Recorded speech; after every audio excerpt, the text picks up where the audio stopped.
The Carolina Panthers lose 34-24 to the Bengals at home. Joining me in studio is Julian Council from our partner at Locked On Panthers. Julian, it's Carolina's third loss of the season, but even in the losing locker room, players were telling us, yeah, this isn't like the other two. Do you view this one in a bit of a different lens because of the way it played out? Yeah, because the Panthers were actually competitive this week, unlike they were in Week 1 and Week 2. Losing 47-10 and 26-3 to the Saints and Chargers, respectively, it feels a lot different when you lose 34-24 because the offense, Nick, as the second week we've seen this, is now competent with Andy Dalton there as the quarterback. And the run game is finally starting to look like the run game we expected to see when Dave Canales told us all offseason that the Panthers were going to be stubborn about running the football. So, yeah, it's a totally different vibe, mainly because they have an offense that makes them competitive. The question, though, is do they have a defense that can hold up and make them competitive and help them win games moving forward? We will get to that, but I want to talk to you about Canales because he went for it on 4th down 3 times, including a fake punt. He didn't get that and didn't get that big 4th and goal, but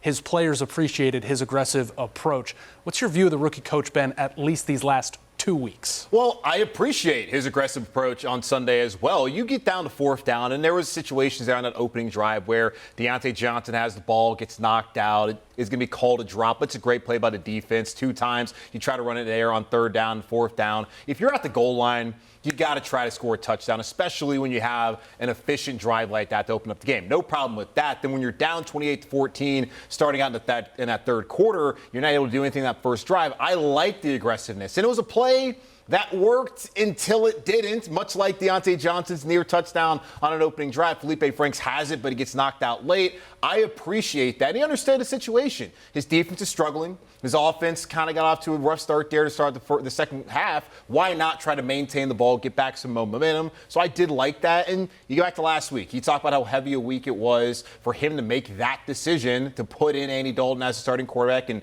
we can wonder what role David Tepper, the owner, played. It still has been the right decision for the Panthers last week and this week, even if it came in the losing effort of Andy Dalton there. So I have really gained a lot of respect and appreciation for what Dave Canales potentially can do in Carolina and has done so far. All right, the defense had a great week at Las Vegas. Not so great against the Bengals, but I will point out this is kind of an offense that's built for a deep playoff run with Joe Burrow, Jamar Chase, and company. How do you feel about how the defense did Sunday? Yeah, not every week you're going to face off against Joe Burrow. Not every week you're going to face off against Jamar Chase. And then T. Higgins, who was the main focal point in that pass game as the Panthers took away Chase for much of the game, especially in the first half.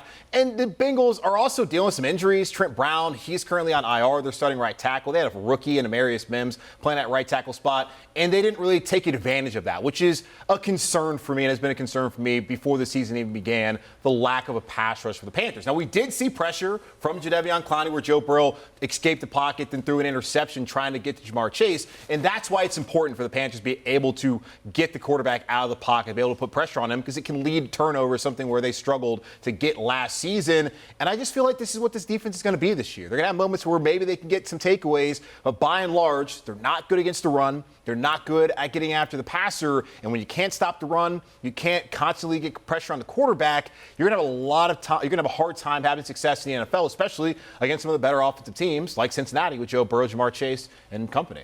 I'm going to put out a little formula for you, not like really a math formula, but Andy Dalton gets the ball out quick and decisively. Yeah. Deontay Johnson gets open and catches the ball. They're both on contract years. Is it any surprise they're both really good together? No, they've been outstanding. Yeah. And Deontay Johnson was asked last week in the locker room after they won that game in Las Vegas, asking, what did Andy Dalton bring that you didn't have before? And he said, that vet presence, where this team really believes in what Dalton provides to them, knowing they get that consistency from him day to day, but especially as a passer. And there were certain situations on 3rd down and on 4th down where he went to Deontay Johnson, and they can always trust in that connection. The hope was when Deontay Johnson signed here or was traded here to Carolina that it would be Bryce Young and Deontay Johnson. We saw a little bit of that in the preseason, but now the regular season's here. We've seen a lot of it with him and Andy Dalton. Another touchdown reception and link up for those two today. 7 receptions, 83 yards, and a touchdown for Deontay. He's been outstanding. He's been exactly what the Panthers wanted him to be. And Andy Dalton so far through 2 weeks also has been really good for them. And I'm going to be interested to see how that connection grows throughout the course of the season as some other receivers, especially with Adam Thielen out, continue to also mature and be an impact in this offense. Yeah, speaking of Thielen, out for at least 4 weeks, but Xavier Legette, the rookie they traded up for in the first round, 6 catches, 66 yards, his first touchdown, his great celebration for the first one, and a couple of rushes for 10 yards. You excited about him after watching that game? Oh, yeah, absolutely. And I think even week one, he was one of the lone bright spots where he didn't get a ton of separation, which was an issue last year with his receiving core, but he still was able to get receptions in spite of that week one on the road against the Saints. Didn't get a target in week two. Last week we saw the 35-yard catch and run. Then today, stepping into a starting role of Adam Thielen being out. He had 5 receptions for 49 yards in the first half and a touchdown. Love the little giddy up that he did for us as far as that touchdown celebration. So overall, I thought he had his highs, like the touchdown and being able to provide something as a secondary receiver. And, of course, the 2 drops are tough, in particular that 3rd down and 3 dropped in the second half where the Panthers had to settle for a field goal instead of potentially being only down by 4. They were still only down by 7 in that game, or down by 3, rather. They were down by 7 moving into the later on in that game. So you see that. It's going to happen as a rookie. He's going to have his ups. He's going to have his downs. But I think Panther fans should really be encouraged by the first-round pick out of South Carolina through 4 weeks. All right. The Carolina Panthers could have had Caleb Williams. Headlines are probably not going to be as prevalent as they would have been if this were still Bryce Young as a starter and if Caleb Williams had an absolutely stellar start, which he has not, although they won. What are your early thoughts on Panthers-Bears? Yeah, well, let me say this, because I'm so tired of this narrative. I know we're going to hear it all week long. The Panthers were not going to draft Caleb Williams if they had the number 1 overall pick, even as poor Bryce Young looked last season. What they were going to do is what the Bears did by trading back and getting a sucker, which was the Carolina Panthers a year ago. So I hate when I hear that, the Panthers traded away. No, they didn't trade away Caleb Williams. They traded away the rights to the number 1 overall pick, which they were going to trade back to get more assets to fix their team that has a ton of holes, not to get a quarterback, which we saw last year. They brought in a quarterback, maybe not the right quarterback, but there's still a lot of issues. Even today, we saw, all right, got a quarterback. Offense looks competent.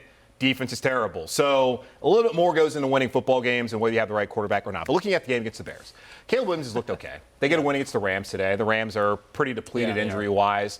I have not been impressed by Chicago. I saw a bit of their game last week against Indianapolis, saw them week 1 against the Titans. If Will Levis doesn't have a bunch of oopsie daisies, they probably lose that game at home. That's a game where the Panthers, if they can stop the run, they can force Caleb Williams, who is a rookie making his 5th start on Sunday, to try and beat them. I think they have a chance to win this game. So it really comes down to, can Chicago run the football or not? If they can't, well, Carolina has a chance. If they can, well, Carolina probably is not going to win the game, even if the offense is competent. Now, they had opportunities today where at the offense, you can make some catches here, there, convert on that 4th down. Then maybe they win the football game. But by and large, it comes down to got to be able to stop the run on defense. You got off the field and allow your offense to not have to score 30 points every week in order to win. Andy Dalton did not get his revenge against the Bengals. Maybe he will do so against the Bears next week. Yes. All right, Julian Council from Locked On Panthers. Check him out. Thanks for joining us.